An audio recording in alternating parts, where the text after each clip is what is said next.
ভগবানকে যখন বললেন, এই তেলটা তৈরি করে এনেছি, তোমার মাথাটা ঠান্ডা হবে বলে তুমি একটু যাতে এই যে এত রাত দিন শুধু হা কৃষ্ণ জগন্নাথ এই করছো, এটা যাতে না করো তার জন্য। তো ভগবান মহাপ্রভু তিনি তখন জগদানন্দকে বললেন, তুমি কি আমাকে সংসারী বানাতে চাইছো? আমি যদি এরকম আচরণ না করি তাহলে জগৎবাসী আমাকে দেখে কি শিখবে? আমি এখানে এই জগতে এই ভাব দেখাতে আসিনি, আমি দেখাতে এসেছি ভগবানের সাথে কিভাবে ভক্তি করা যায়। সেখানে তুমি আমাকে উল্টো দিকে চালিত করার বাসনা তোমার, তোমার এরকম কি হলো অভিসন্ধি, এরকম হওয়াটা খুব বাজে হয়েছে। তো জগদানন্দ এই যখন ভগবানের কাছ থেকে শ্রবণ করলেন এই কথাগুলো, তখন তার প্রচন্ড ক্রোধ হয়ে গেল, যে আমি একটা কামনা করে নিয়ে এলাম যে মাথায় তার তেল লাগিয়ে সে ঘুমাবে একটু। তো তখন তিনি দরজা দিয়ে তিনি দুদিন আর বেরোলেন না। যে তিনি মনে মনে ক্রোধ করলেন যে মহাপ্রভুকে আমি আর দর্শন করবো না, আমাকে এত বকাবকি করলো। তখন মহাপ্রভু দুদিন পরে সেই দরজার কাছে গিয়ে আকুতি মিনতি করছে, জগদানন্দ তুমি দরজা খোলো, তুমি দুদিন খাওনি, আমিও দুদিন খাইনি, তুমি যদি খাও, যদি রন্ধন করো, প্রসাদ রান্না করো, তাহলে আমি তোমার হাতে খাবো। তাহলে কামনাটা তার ছিল, ক্রোধও ছিল, কিন্তু সেটা ছিল ভগবানের জন্য। আর ভগবানের জন্য ছিল বলেই সেই ভগবান তার কাছে এসে তিনি তার যে কতটাকে ভালোবাসেন সেটা তিনি প্রকাশ করছেন। আবার আমরা এও দেখি যে ক্রোধ করেছিল কংস, ক্রোধ করেছিল সেই হিরণ্যকশিপু, কার প্রতি করেছিল? ভগবানের প্রতি। তার ফলেও কিন্তু তারা ভগবানকে দর্শন করতে পেল, ভগবানকে সাক্ষাৎ পেল। আমাদের ক্রোধটা হয়ে যায় ভগবানের কিরকম ইয়েতে, না তুমি আমি তোমার ১৬ মালা জপ করি, আমি ভক্ত সঙ্গে থাকি, গীতা ভাগবত পাঠ করি, তো তুমি আমাকে এটা দিলে না, আমার এই এই বাসনাটা। আসলে কিন্তু যে ক্রোধটা করি সেটা নিজের জন্য না, সেটা সবটাই হচ্ছে সেটা ভগবানের জন্য না, সেটা সবটাই হচ্ছে নিজের সন্তুষ্টির জন্য। তাই এখানে ভগবান অধরা হয়ে যায়। তো আমাদের এই মনুষ্য জীবন যে আমরা পেয়েছি, দুর্লভ জীবন, সেখানে আমাদের কর্তব্য কি, না গীতায় ভগবান যা বলে গেছেন সেই মোতাবেক চলা, এবং সদ্গুরুদেব যা নির্দেশ দিচ্ছেন সেই মোতাবেকে চলা, আর নিজেকে কর্তা না ভাবা। দুর্যোধন নিজেকে কর্তা ভেবেছে, দুঃশাসন নিজেকে কর্তা ভেবেছে, তাই দুর্যোধন সেই ভগবানের সাথে দেখা করতে যেয়ে সেখানে যেখানে সিংহাসন পাতা আছে সিংহাসনে গিয়ে বসে পড়েছে। আর তার ভক্ত অর্জুন মহাশয় নিজেকে কর্তা ভাবেনি, সে দাসানুদাস ভেবেছে তিনি তখন ভগবানের পদদেশে বসেছে। তো আমরা প্রতিনিয়ত আমরা রজগুণের মধ্যে পড়ে যাচ্ছি এই কারণেই যে নিজেকে দাসানুদাস আমরা ভাবতে পারছি না, অহংকার আমাদের সেখানে হয়ে যাচ্ছে। যদি যে আমরা একটু কিছু যদি জানি, বা শাস্ত্র জ্ঞানী যদি হয়, বা একটু কিছু যদি সুন্দরী দেখতেই হই, বা আমরা যদি একটু শিক্ষাগত যোগ্যতা থাকে, বংশের যদি কিছু একটু গরিমা থাকে, তখন আমাদেরকে অহংকারে ছেয়ে যায়। আর এই অহংকারের জন্য আমরা রজগুণের মধ্যে পড়ে যাই। আবার মহাপ্রভু লীলায় সেই ক্রোধ আমরা দেখি, যে গোবিন্দ দাস যার একমাত্র সন্তান, তিনি গোপীনাথকে সেবা করছেন, একমাত্র সন্তান মারা গেল, আর ক্রোধ করে ফেললেন ভগবানের উপর। তিনিও ৩ দিন বললেন যে আর ভগবানের গোপীনাথের আর আমি সেবা দেব না, ভোগ রাঁধবো না। তো আমার একটা ছেলে তাকেও তুমি নিয়ে নিলে। আসলে ভগবান কি করে, ভগবান চায় যে আমাকে ১৬ আনাই দাও। তুমি যদি ১৬ আনা না দেবে, অর্ধেক অর্ধেক দেবে বা শিখে দেবে, তাহলে কিন্তু তো তোমার প্রতি আমারও ক্রোধ হয়ে যাবে। ভগবান সবটাই পেতে চায়, সবটাই ভক্তের কাছ থেকে নিতে চায়। তাই তার সন্তানকে, সেটা গোবিন্দ দাস ভাবতে পেরেছে যে তার সন্তান আসলে ভগবানেরই সন্তান, যে তিনি আবার ভগবান তাকে তার কাছ থেকে হরণ করে তার 100% নিতে চেয়েছে। আর এটাতেই গোবিন্দ দাস সে কি করেছে, ক্রোধ করেছে, ভগবানকে আর ভোগ নিবেদন করছে না। কিন্তু ভগবান সে তার কাছে স্বপ্নাদেশে বলছে, তুমি যদি ভোগ নিবেদন না করো তাহলে আমি খাবো কি? তখন সেই শুদ্ধজন আবার ভগবানকে প্রত্যুত্তর করে বলছে যে তুমি আমার ছেলেটাকে নিয়ে নিলে কেন? বলে তুমি যদি তোমার ছেলেটা না নিতাম তাহলে তো তুমি আমাকে এতটা ভালোবাসবে না বলেই তো। তুমি আমার ছেলে হতে চাও, তুমি কি আমার সাধ্য করতে পারবে? ভগবান বললেন, হ্যাঁ আমি পারবো। সেই অগ্রদ্বীপের গোবিন্দ দাস মৃত্যুর পরে ভগবান নিজে সেই সাদা ধুতি পরে সে ভগবানের শুদ্ধ ভক্তের সাধ্য তিনি করেছিলেন। তো আমাদের কামনা বাসনা লোভ যদি থাকে, লোভ হরিকথা শ্রবণে, কাম কৃষ্ণ কর্মার্পণে, কৃষ্ণের সন্তুষ্টির জন্য যদি কাজ করি, আর হিংসা করি যদি দেশি জনে, শুদ্ধ সেই ভক্ত হনুমান যেমন হিংসা করেছিল, ক্রোধ করেছিল, লঙ্কা পুড়িয়ে দিয়েছিল, তাতে তার অপরাধ ভগবান নেয়নি। আমরা দেখি জটায়ু, তিনি তার সামান্য ক্ষমতা দিয়ে তিনি ক্রোধ করেছিলেন রাবণের, তার হাতগুলো ডানা স্বরূপ ডানাগুলো কেটে নিয়েছিল রাবণ, কিন্তু ভগবান রাজীবলোচন রামচন্দ্র জটায়ুর এই প্রয়াসটাকে তিনি শ্রদ্ধা জানিয়েছেন, তার সাধ্য ক্রিয়া সম্পন্ন করেছেন।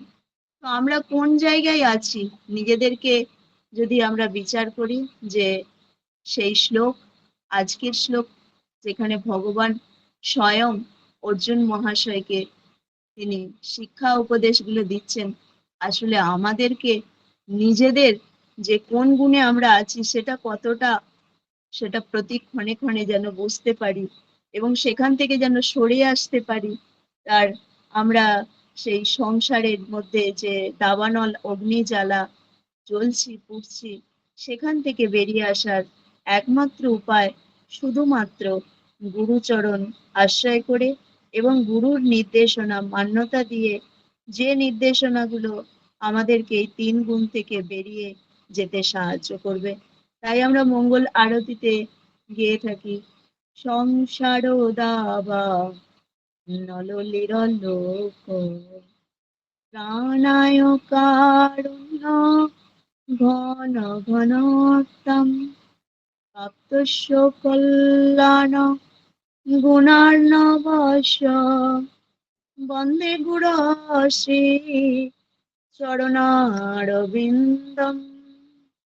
গুরুদেবের শ্রীচরণে আমরা আশ্রয় নিয়ে তার নীতি নির্দেশনা প্রতিটা বাক্য যদি অন্তর থেকে গ্রহণ করতে পারি, তাহলে আমরা অন্তর থেকে নির্মল হয়ে আমরা শুদ্ধ হতে পারবো। তখন আর কোনো কিছুর প্রতি আমাদের লোভ জাগবে না, আসক্তি আসবে না, এবং পাশাদত্তম বাড়ি তৈরি করার স্পৃহা জাগবে না। আর মনে হবে না যে এখানেই আমি চিরকাল এখানেই থেকে যাব। সময়ের সাথে সাথে, কালের সাথে সাথে, যেমন আমি মাতৃগর্ভ থেকে বের হয়েছি, সেখান থেকে আমি একটা 14-15 বছর বয়স পেরিয়ে আবার যখন গার্হস্থ্য জীবন থেকে পেরিয়ে মধ্য বয়সে এসেছি, আবার একদিন বয়স আমার বাড়বে, সেই সাথে সাথে একদিন চলে যাব। কিন্তু দুর্লভ মনুষ্য জীবন পেয়ে যদি কুকুর বিড়াল ছাগল টিকটিকি এদের মতো শুধু আহার করি, আর আবার যদি শুধু বংশ বিস্তার করেই গেলাম, তাহলে আর এই জীবনের, মনুষ্য জীবনের সার্থকতা কোথায়? বিবেক তিনি দিয়েছেন, বৈরাগ্য তিনি দিয়েছেন, আমাদেরকে স্বাধীনতা দিয়েছেন। আমরা যদি ভালোতে থাকি, তাহলে সেই ভালোটাই হলো যে সদাচারে থাকা। এবং যদি আমার মধ্যে যদি কোনো দোষ ত্রুটি কামনা বাসনা সেগুলো যদি থাকে, যেমন ড্রেনের জল, তার মধ্যে দূষণ অনেক রকম থাকে, অনেক জার্ম থাকে, সে যদি ড্রেনের জলটা যদি নালা পথ দিয়ে গঙ্গায় মিশ্রিত হয়ে যায়, তাহলে সেই ড্রেনের জলের কোনো আর পরিচয় থাকে না, তখন সে শুদ্ধ হয়ে যায়, তখন সে গঙ্গার জলের শুদ্ধতা অর্জন করে।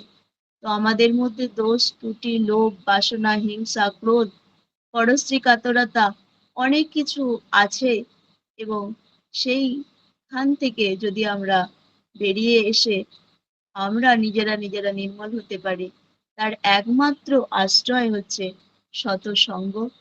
এবং এই সৎসঙ্গের মধ্য দিয়েই নিজের যে দোষ ত্রুটি সেগুলো যে ভুল সেগুলো থেকে বেরিয়ে এসে শুদ্ধাচারে থেকে এবং শুদ্ধ ভক্তের শ্রীমুখের যে হরিকথা বা তার মুখের যে মহামন্ত্র উচ্চারণ, সেই শব্দ যদি কর্ণ কুহর দিয়ে আমাদের হৃদয়ে যায়, তাহলে সেই হৃদয়টাও কিন্তু নির্মল হবে। আমরা শ্রবণ করেছি যে হরিদাস ঠাকুরের কথা, যিনি 3 লক্ষ নাম জপ করছেন আর তাকে পদচ্যুত করার জন্য লক্ষ হীরা, যাকে প্রতিটা রাতে তার সঙ্গ পাওয়ার জন্য 1 লক্ষ হীরা তাকে দিতে হতো, সেই লক্ষ হীরা যিনি দুষ্টা এবং যিনি অপকর্ম করতেন, তিনি এসেছিলেন শুদ্ধ ভক্তের কাছে শুধু তাকে পদচ্যুত করার জন্য, লক্ষ্য থেকে তাকে ভ্রষ্ট করতে। কিন্তু শুদ্ধ জনের শ্রীমুখের হরি নাম শ্রবণ করে তার চিত্ত বিগলিত হয়ে গেল। প্রথম দিন তিনি এলেন অসংখ্য অলংকার পরে, সারা গা অলংকার তার ভরা। দ্বিতীয় দিন সেই অলংকারেও যখন তার মন ভাবলো যে এবার একটু লাল শাড়ি পরে আসি, অলংকার গুলো ত্যাগ করে আসি, আসলে ওই যে শ্রবণ করছে প্রথম দিন, তার চেতনাটা একটু একটু করে সেই যে দূষিত সেটা নির্মল হচ্ছে। তারপরের দিন তিনি এলেন সেই লাল শাড়ি পরে, গহনা ত্যাগ করে। আবার তৃতীয় দিন যখন এলেন, তখন একদম অন্তর থেকে নির্মল হয়ে তিনি এসে কান্নাকাটি করলেন, আমাকে এই পাপময় জীবন থেকে উদ্ধারের পথ বদলে দিতে। তো আমরা যত বেশি করে সৎসঙ্গে থাকবো, সৎসঙ্গ মানেই তৎসঙ্গ, যেখানে হরি কথা হয়, ভগবানের নাম গুণকীর্তন হয়, সেই কথা মধ্য দিয়ে আমাদের পরম ইষ্টের প্রতি একটা গভীর টান, সম্পর্ক, সম্বন্ধ গড়ে উঠবে। তখন আমরা বলতে পারবো, দ্বিতীয় অধ্যায়ে ভগবান বলেছেন, মাত্রা স্পর্শা তু কুন্তেয় শীত উষ্ণ সুখ দুঃখদা আগম অপায়ন অনিত্য তাৎ তিতিক্ষয় পণ্ডিত। কিন্তু আমরা তবুও হরিকথা শ্রবণ করি, শুদ্ধ সঙ্গ করছি, তবুও আমাদের চেতনা চৈতন্যময় হচ্ছে না, আমরা নাম যশ প্রতিষ্ঠার দিকেই ধাবিত হচ্ছি। এটা হচ্ছে মহা মহা অপরাধ হয়ে যাচ্ছে। আসলে একই সঙ্গে দুটো কাজ, যেমন দুধ খাওয়া বা তামাক খাওয়া, এই দুটো কাজ চললে কিন্তু শরীর সুস্থ থাকবে না, সেরকম অপরাধও করব আবার ভক্তিও করব, এটা দুটো যদি করি তাহলেও আমাদের ভক্তিতে বা ভগবানের সাথে সম্বন্ধে থাকতে পারবো না, আর আমরাও সেই আমাদের যে স্বকীয় ধাম সেখানে ফিরে যেতে পারবো না, আমাদের এখানেই ফিরে আসতে হবে। তাই দশবিধ নাম অপরাধ আমরা সম্পূর্ণভাবে অন্তর থেকে গ্রহণ করে আমরা যেন সদাচারের মধ্যে থেকে নিজেদের যে যতগুলো অপরাধ অন্তরে বা গাঁথা হয়ে আছে সেখান থেকে নির্মল আমাদেরকেই হতে হবে। এর জন্য মহাপ্রভু স্বয়ং কলিযুগে ভগবান, তিনি যেমন গীতা দিলেন আমাদেরকে নির্মল করার জন্য, আমাদের 3 গুণ থেকে বেরিয়ে আসার জন্য, আবার মহাপ্রভুও তিনি দিলেন সেই 6টা মাত্র মন্ত্র, এই শিক্ষাষ্টকমের 8টা মন্ত্র। প্রথমেই বললেন চেত দর্পণ মার্জন, আমাদের চিত্ত সেই দর্পণটা খুব ময়লা পড়ে গেছে, আর হরিনাম দিয়ে সেইটাকে নির্মল করতে হবে, পরিষ্কার পরিচ্ছন্ন করতে হবে, তাহলে আমরা এই 3 গুণের মধ্য থেকে বেরিয়ে আসতে পারবো এবং আমরা শুদ্ধ হতে পারবো, তার প্রেমময়ী সেবায় আমরা যুক্ত হতে পারবো। আমাদের মধ্যে তখন লোভ, হিংসা, আমাদের যে আসক্তি, এইগুলো আমরা আস্তে আস্তে করে বেরোতে পারবো। আমাদের মোহ মায়াও আমাদের থেকে দূরে সরে যাবে। আবার ভগবান তিনি নিজেও 7 অধ্যায়ে বলেছেন, দৈবী হোসা গুণময়ী মম মায়া দূরত্বয়া, আমাদের যে মায়া মোহ এই পড়ে যায় এই সংসারের প্রতি, আমাদের যে সম্পদের প্রতি, আমাদের আমাদের যে সন্তান সন্ততি এদের প্রতি, এগুলোও আমাদের সেই গুণের মধ্যেই ফেলে দেয়, 3 গুণের মধ্যে। তো আমরা তখন অত্যন্ত শক্তিশালী কিছু নিজেদেরকে মনে করে ফেলি। এই রজগুণের জন্য ভগবানকে ভগবান বলে মানতে আমাদের খুব কষ্ট হয়, যেটা রাবণের হয়েছিল। যে গুরুদেব সঙ্গে থাকলেও, দেবাদিদেব মহাদেব থাকলেও গুরুদেবের মুখের বাণী যে ভগবান রামচন্দ্র, তিনি এটা মানতে পারেননি। আমরাও সেরকম স্তরে যেন কেউ না হই, ভগবান পূর্ণ, আমরা তা দাসানুদাস, এই ভাবনায় যেন নিত্য সময় থাকতে পারি, এই প্রার্থনাই রাখি সেই ভগবানের শ্রীচরণে। আজকের শ্লোক থেকে আমার এই ক্ষুদ্রতম উপলব্ধি ছিল। আমার অসংখ্য ভুল ত্রুটি ছিল পাঠের মধ্যে, আপনারা ক্ষমার সুন্দর দৃষ্টিতে দেখবেন। আর আমাদের সঙ্গে আছেন মনমোহন মুরারি দাস প্রভু, প্রেমময় প্রভু, দামোদর প্রভু। তো আমি প্রার্থনা রাখছি মনমোহন মুরারি দাস প্রভুর শ্রীচরণে, প্রভু আজকের শ্লোকের সঙ্গে সংযুক্ত বিষয়গুলো আপনি একটু সংযুক্ত করে দেবেন কৃপা করে। প্রণাম।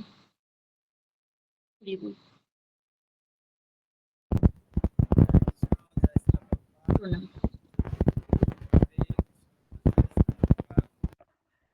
আজকে একটা বিশেষ তিথি, যেখানে গুন্ডিচা মন্দির মার্জন স্বয়ং মহাপ্রভু নিজ হাতে করেছেন এবং অন্যকে উৎসাহিত করেছেন।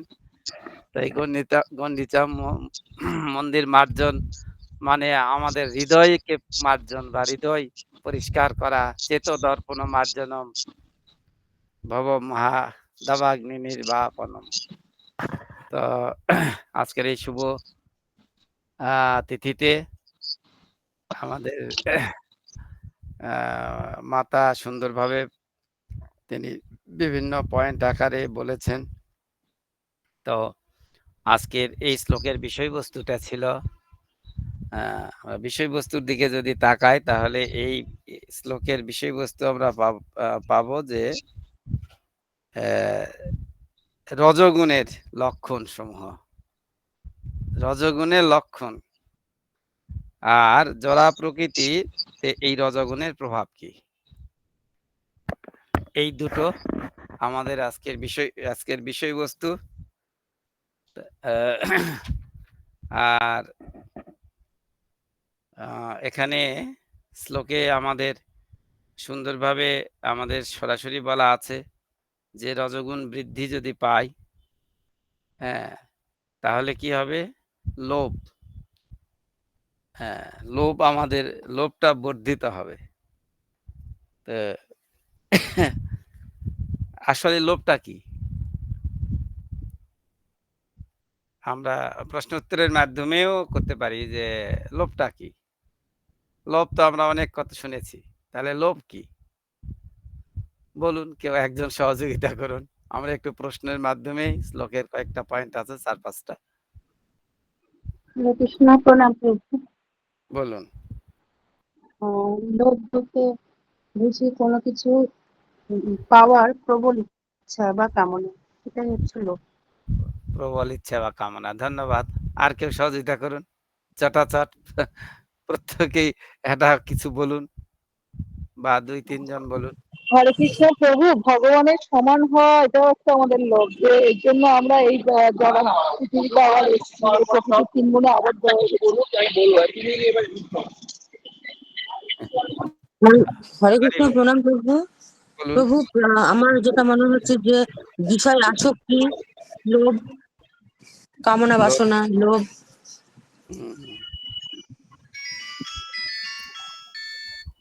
আচ্ছা, ধন্যবাদ। হরে কৃষ্ণ প্রভু। আরো বলুন। হ্যাঁ প্রভু, এই জড় জগতে যশ মান প্রতিষ্ঠা পাওয়ার প্রবল ইচ্ছা। প্রবল ইচ্ছা, আরে বাহ।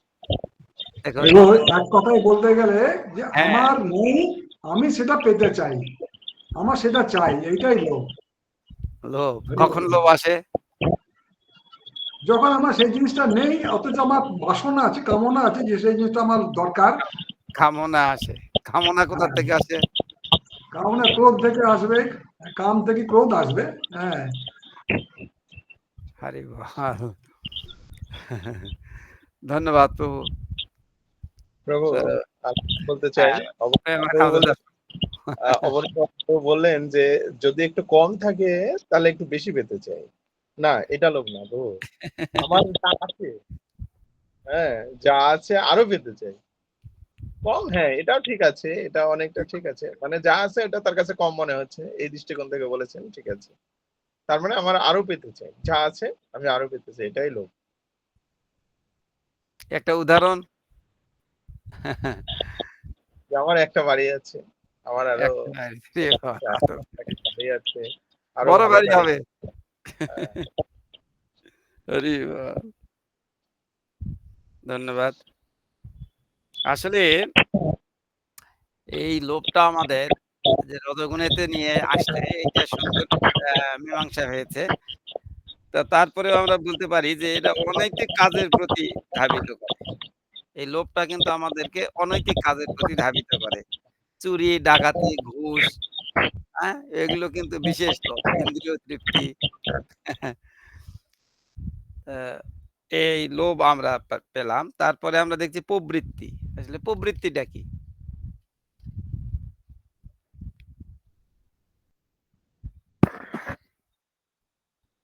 স্বতঃস্ফূর্ত অংশগ্রহণ। দেরি করবেন না, প্রবৃত্তিটা কি? না হলে আমাদের মাথা তো আছেই, বলবেন, অসুবিধা নেই। হরে কৃষ্ণ প্রভু, সশ্রদ্ধ প্রণাম প্রভু। খারাপ মনোভাব। খারাপ মনোভাব, প্রবৃত্তি। আচ্ছা, তাও খারাপ কিরকম মনোভাব, একটা উদাহরণ দিন। আম, আম, আমরা কিন্তু ২ টা মার্গ এর আগে কিন্তু আমরা আ ক্লাসে জেনেছি কিছু, কিছু একটু করে। প্রবৃত্ত একটা মার্গ আর একটা নিবৃত্ত মার্গ আছে। তো এখানে মার্গ কথাটি বলা হয়নি।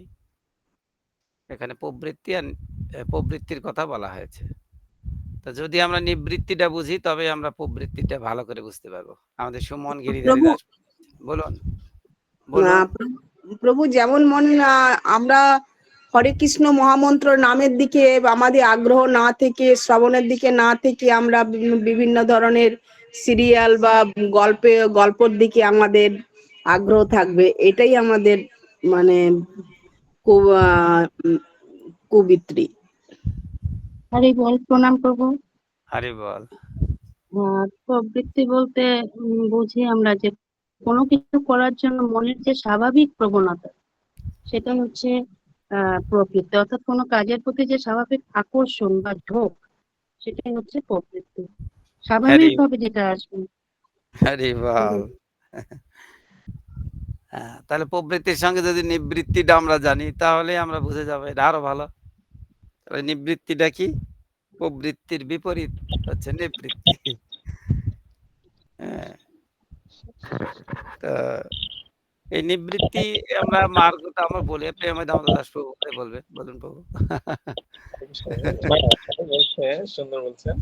তো ওই যে আপনি উদাহরণটা চাইলেন যে প্রবৃত্তি, তো প্রবৃত্তি মানে মাতাশ্রী সুন্দর করে বললেন যে আমাদের একটা তাগিদ বা অভ্যন্তরীণ যে মনের একটা স্বভাব, এই বিষয়টা হচ্ছে প্রবৃত্তি। তো কেমন?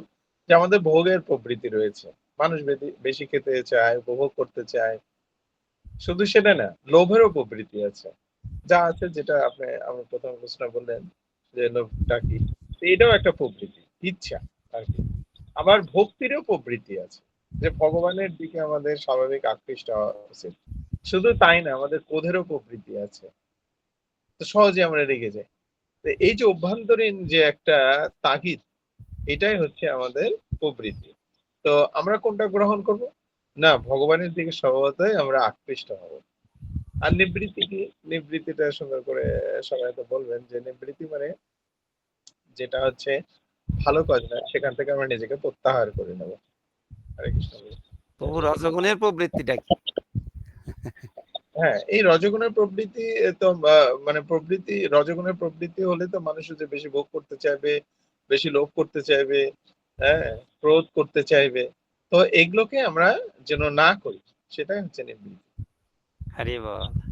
এখানে ত্যাগ নয়, ভোগ। হরি বল। ভোগের বাসনা।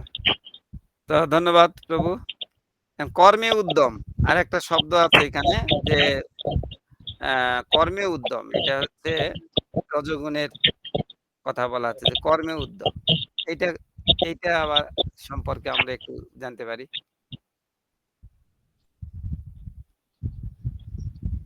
কর্মের হরে উদ্যমটা কৃষ্ণ, কিরকম প্রণাম প্রভু। বলেন? একদম হচ্ছে প্রবল ইচ্ছা বা প্রচেষ্টা, যে কর্ম করার মানে প্রবল ইচ্ছা, সেটাই হচ্ছে কর্মের উদ্যম। মানে যার আমার সামর্থ্যের বাইরে হলেও আমি সেই কর্মটা করব, এই যে একটা প্রবল চাহিদা বা ইচ্ছা, সেটাই হচ্ছে কর্মের উদ্যম। হরে বল। হ্যাঁ, একটু প্রভু অ্যাড করতে পারেন। না, ঠিক বলেছেন, মাতাশ্রী সুন্দর বলেছেন। হরে বল। মানে তোমরা বুঝি কাজ বা কর্ম, সেটা সকাম কর্ম হতে পারে, নিষ্কাম কর্ম হতে পারে। তো বোঝা যাচ্ছে এটা আমাদের যেহেতু রজগুণের বিষয়টা, সকাম কর্ম তো অবশ্যই। তো উদ্যম এর সঙ্গে যুক্ত হয়েছে। উদ্যম মানে সাহস বা উদ্দীপনা, যেটা মাতাশ্রী সুন্দর করে বললেন। তা কাজের প্রতি যে মানে মনোভাব, মানে জাগ্রত হওয়া, হ্যাঁ, এটাই ওকে বলা হচ্ছে কর্মের উদ্যম। এখন কোন কাজটা করব, সেটা কোন গুণে থেকে কোন কাজটা করবে, সেটা হচ্ছে হ্যাঁ প্রভু, রজগুণে আমাদের কর্মের কোনো বিরতি নাই, সব সময় ব্যস্ত বলা হয়।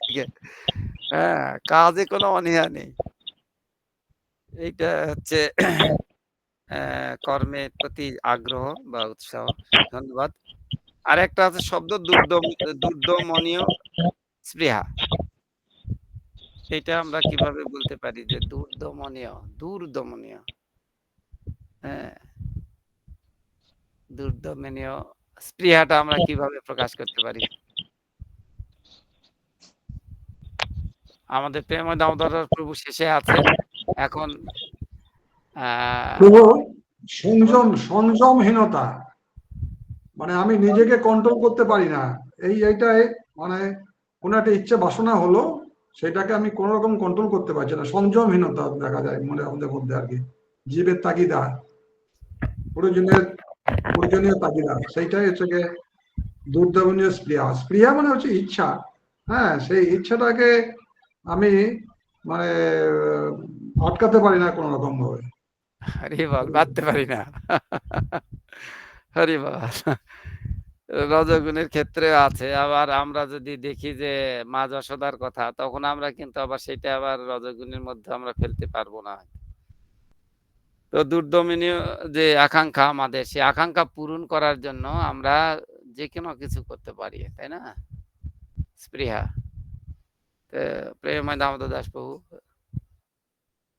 ঠিক বলেছেন প্রভুজি, যে আমাদের এটা দমন করা যায় না, এমন একটা মানে প্রবল মানে বাসনা জাগে যে এটা কোনো মতেই রোধ করা যায় না যখন আমরা রজগুণ অবস্থায় থাকি। আমাদের ডাক্তার প্রভু আছেন, কিছু যোগ করতে পারেন। সুমন গিরিধারী দাস প্রভু আছেন প্রভু? হ্যাঁ, হরে কৃষ্ণ প্রভু, দণ্ডবত প্রণাম। বলুন। আমি রজগুণের দুর্দমনীয় স্পৃহা, এই শব্দটা আছে শ্লোকে। দুর্দমনীয় স্পৃহা, যে স্পৃহাকে দমন করা যাচ্ছে না, যারা প্রভুরা যেটা বললেন, সেটাই আমার মনে হচ্ছে সঠিক হবে প্রভু। হরি বল। তো ধন্যবাদ, আমাদের ক্লাস হয়তো বর্ধিত হয়ে যাচ্ছে। তো রজগুণের যদি আমরা লক্ষণগুলো দেখি, সেখানে যে কি কি লক্ষণ আমরা এখান থেকে বের করতে পারি, ছিল প্রভুপাদ যারা বলেছেন সেটাই আমরা, যে কখনোই সন্তুষ্ট নয়, সর্বদাই তার অবস্থা উন্নতি সাধনে, মানে অবস্থার উন্নতি ঘটাবে। আর কি, তিনি গৃহ নির্মাণ, সেটা প্রভু বললেন যে প্রাসাদ, হ্যাঁ, গৃহ নির্মাণ করবেন, তা ছোটখাটো করবেন না, বড় করবেন, সারা জীবন চিরকাল থাকবেন, মানে কোনোদিন আর মরবেন না।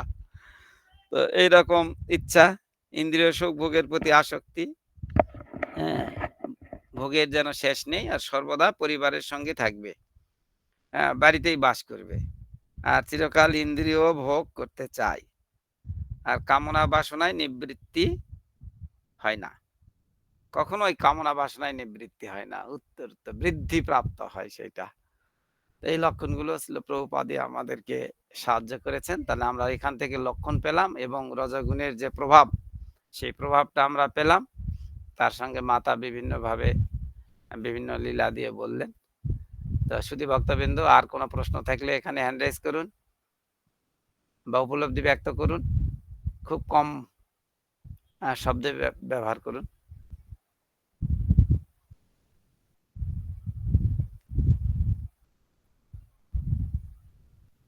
আর যদি না থাকে প্রশ্ন, বলুন।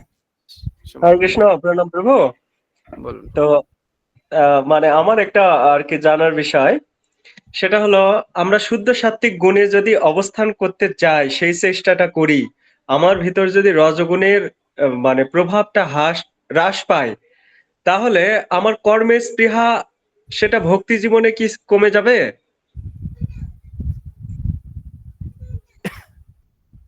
রজগুণ তো প্রচুর পরিমাণে আমাকে কর্মের স্পৃহা, বিভিন্ন জিনিস আর্ন করার জন্য বিভিন্ন ভাবে আমাকে সহযোগিতা করছে, যেন অতিরিক্ত স্পৃহা থাকে।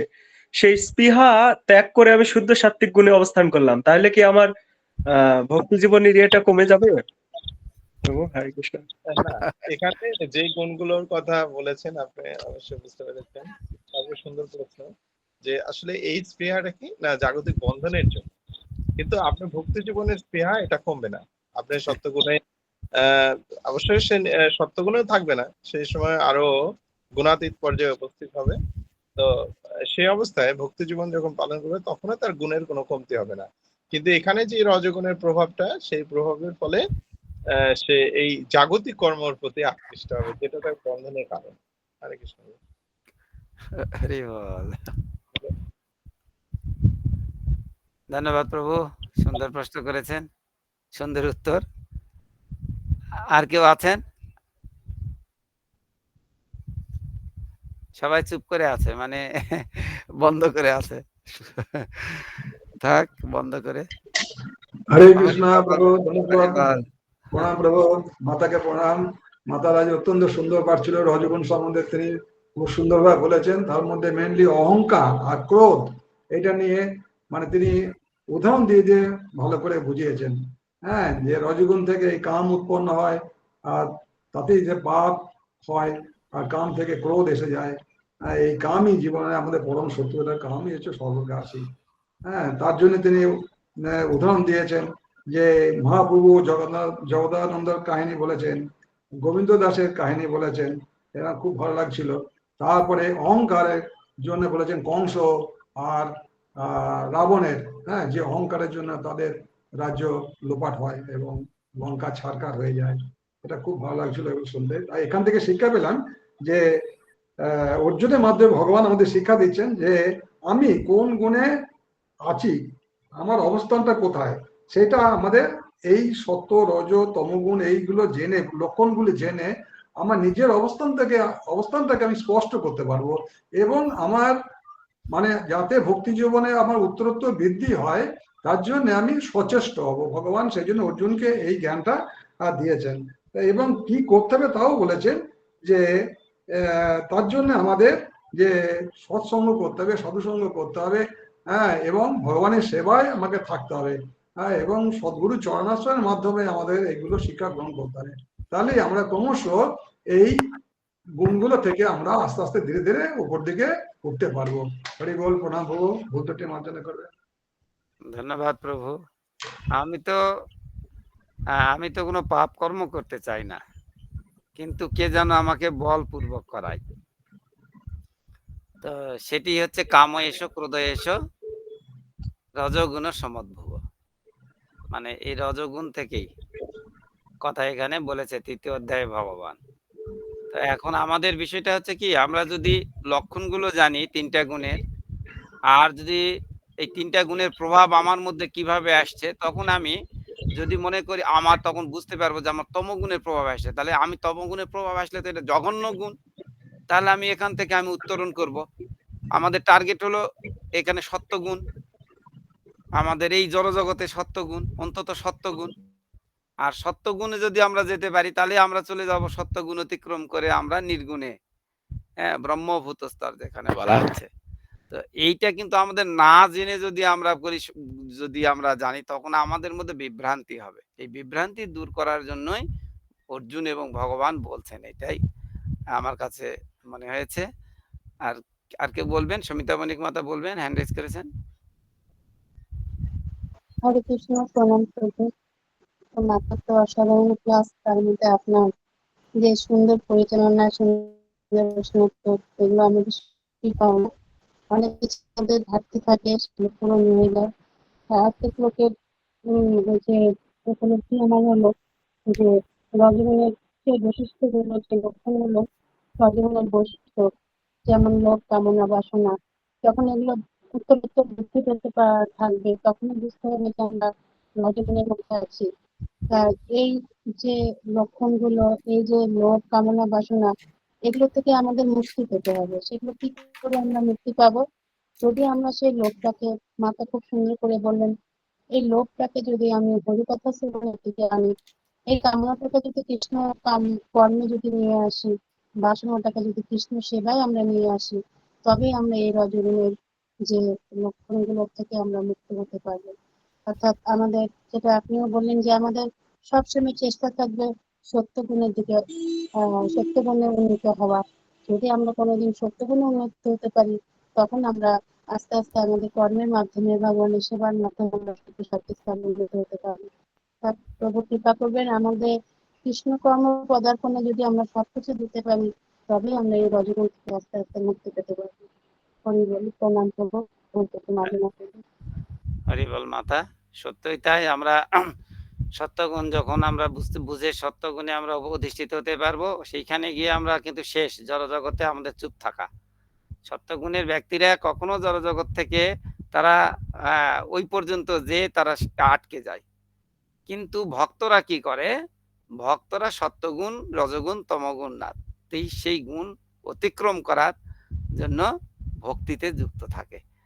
তো ওইখানে থেমে ভক্তরা কখনোই যাবে না, আমরাও যাব না, এটাই কামনা। আর আমাদের যদি মাধুরী মাতা কি হ্যান্ড রাইজ করেছে, বলুন। হরে কৃষ্ণ প্রভু, প্রণাম প্রভু। মাতার চরণে সশ্রদ্ধ প্রণাম জানাচ্ছি। মাতা খুব সুন্দর ক্লাস দিয়েছেন।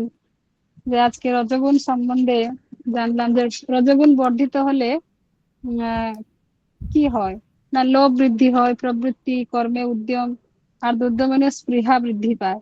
তো আমরা সেই দেখেছি, রাবণের ক্ষেত্রে দেখেছি যে তার মধ্যে যখনই সেই রজগুণ বৃদ্ধি হয়েছিল, তখনই কি হয়েছিল না, সে স্বর্ণ লঙ্কা বানিয়ে ফেলেছিল।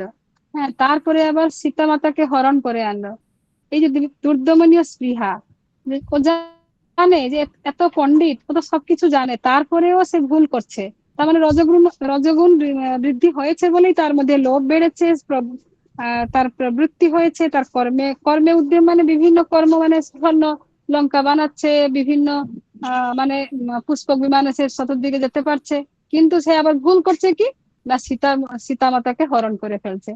তো এই যে রজগুণ বৃদ্ধি হওয়ার ফলে যে এই যে এত পণ্ডিত ব্যক্তি হয়েও সে ভুল করে ফেলছে, সেই আহ কংস, তার মধ্যেও সেই রজগুণ বৃদ্ধি হয়েছিল বলে সে কিভাবে আসরিক প্রবৃত্তি তার মধ্যে এসেছিল। দুর্যোধন দুর্যোধন তার মধ্যে কিভাবে রজগুণ বৃদ্ধি হয়েছিল। তাহলে এইখান থেকে আমাদের শিক্ষা হচ্ছে যে আমরা যখনই এই ভক্তিপথে এসেছি, আমাদের মধ্যে যেন এই রজগুণ তমগুণ যেন কখনো না আসে। তো সেইটার জন্য আমাদেরকে সাবধান থাকতে হবে যে কিভাবে আমাদের মধ্যে কখনো যেন লোভ না আসে, আমাদের মধ্যে এই যে বিভিন্ন কর্ম, যে কর্মটা আমাদের ভক্তিপথে বাধা সৃষ্টি করবে, সেই রকম কর্ম আমরা করব না, বা এরকম দুর্দমনী যে স্পৃহা, সেটা যেন আমাদের মধ্যে কখনো বৃদ্ধি না পায়। মাতা তো আরো অনেক সুন্দর সুন্দর উদাহরণ দিয়ে অনেক সুন্দর বলেছেন। তো মাতার পারমার্থিক উন্নতি হোক, ওনার স্বাস্থ্য ভালো থাকুক, এটাই কামনা করছি ভগবান কাছে। হরে কৃষ্ণ। হরে বল। শঙ্করীপাল মাতা সংক্ষেপে বলুন। হরে কৃষ্ণ, প্রণাম প্রভু, মাতার চরণে প্রণাম, সকল ভক্তবৃন্দের চরণে কমলে প্রণাম। তো মাতা তো অনেক সুন্দর ক্লাস দিয়েছেন। তার মধ্যে আমি বলছি, মাতা বললেন যে আমি অপরাধও করবো আর ভক্তিও করব, তাহলে আমরা ভক্তিতে থাকতে পারবো না। তাই আমাদেরকে সেই মহাপ্রভু শিক্ষাশ্রমে তেত দর্পণ ও মার্জনে ভব মহাদাব আপনি নির্বাপন, তাই আমাদের এই হরিনাম দিয়ে আমাদের শুদ্ধ হতে হবে। তো প্রভু কৃপা করবেন, আমি যেন আমার মধ্যে যে রজগুণের প্রভাব যেন কখনো বৃদ্ধি না পায়, এইটুকু আমার উপলব্ধি, এইটুকু আমার ভালো লাগলো। প্রভু কৃপা করবেন। হরে কৃষ্ণ, প্রণাম। হরি বল। তাহলে আমরা এখন চলে যাচ্ছি, আমাদের আজকে মাতা সুন্দর পাঠ দিয়েছেন, আমরা কেয়া মালিক মাতার কাছে চলে যাচ্ছি। মাতা হরি বল, আপনার উপলব্ধি শ্রবণ করব। হরে কৃষ্ণ, প্রণাম প্রভু। প্রভু মাতা ফোন করেছিলেন, ওনার মোবাইল একদম চার্জ নেই, সেই জন্য বেরিয়ে গেলেন। আচ্ছা আচ্ছা, ঠিক আছে, মোবাইলে আমাদের চার্জ নেই। তো ঠিক আছে, তাহলে আমরা প্রেমায় দামোদর দাস প্রভু আপনার শ্রবণ করে আমরা চলে যাব বিশ্রামে। সবাইকে অসংখ্য অসংখ্য ধন্যবাদ। আমরা ধারাবাহিকভাবে বিভিন্ন গুণের প্রভাব, বিভিন্ন গুণের লক্ষণ এবং এর ফল যে বন্ধনের কারণ, সেগুলো আমরা ধারাবাহিকভাবে শ্রবণ করছি। তো শ্রবণ করে আমাদের উপলব্ধি এটাই হচ্ছে যে না, এই গুণ থেকে আমাদেরকে নিজেকে প্রত্যাহার করতে হবে। আজকে যেরকম রজগুণের প্রভাব বর্ধিত হয়, লোভ হয়, কর্মের প্রবৃত্তি হয়, উদ্দাম এবং বিষয়ভোগের স্পৃহা বৃদ্ধি পায়, তো এগুলো তো কোনোটাই আমাদের মুক্তির কারণ নয়, এগুলো প্রতিটাই আমাদের বন্ধনের কারণ। আমরা এই বিষয়গুলো জানার মাধ্যমে আমরা নিজেকে পরিবর্তন করার একটা সুযোগ সৃষ্টি করে দিয়েছেন ভগবান অর্জুনের মাধ্যমে, যেন এই গুণগুলো থেকে নিজেকে প্রত্যাহার করতে পারি। তো আজকের সুন্দর আলোচনার মাধ্যমে এই বিষয়টা আমরা অবগত হলাম। তো সবাইকে অসংখ্য অসংখ্য ধন্যবাদ। আপনারা সবাই মনোযোগ সহকারে শ্রবণ করেছেন এবং সুন্দর উপলব্ধি, প্রশ্নোত্তর নিয়ে সাজানো ছিল অনুষ্ঠানটি। তো এইভাবে আমরা যেন সর্বদাই থাকতে পারি। তো আমরা ভগবানের কাছে প্রার্থনা করব যেন এইভাবে আমরা সর্বদাই যুক্ত থাকতে পারি। তো ভগবানকে সন্তুষ্ট করার জন্য আমরা ভগবানের বিধিবিধানের জন্য আমরা একবার হরিনাম করে ক্লাস থেকে বিদায় নেব। জয় শ্রীকৃষ্ণ চৈতন্য প্রভু নিত্যানন্দ শ্রী অদ্বৈত গদাধর গৌর ভক্তবৃন্দ। হরে কৃষ্ণ হরে কৃষ্ণ হরে কৃষ্ণ। হরে হরে রাম, হরে রাম,